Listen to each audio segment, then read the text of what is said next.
o'zingdan so'rayman shuni. Do'stdan xabar keldi o'tgan qay kuni. O'zga yurtda yurganmish bilmadman buni. Musofirda yurganlarni o'zing asragin. Jigarim opamsiz mehribon akam. Allohdan o'zga yo'q eng oliy hakam.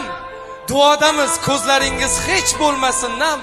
Aziz vatandoshlarimni O'zing asragin.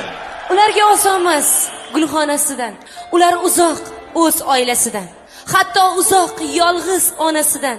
Musofirda yurganlarni O'zing asragin. Bu teshik tog'orani tashvishin qilib, Brikson topaman deb tavakkal qilib, issiq sovuq kunlarni bo'yniga ilib, musofirda yurganlarni O'zing asragin. o'zga yurtda ariqdan olma oqmasa kerak. Sahar turib issiq nonlar yopmasa kerak. Do'stlar bilan oshga bormasa kerak. Shularni sog'inganni O'zing asragin.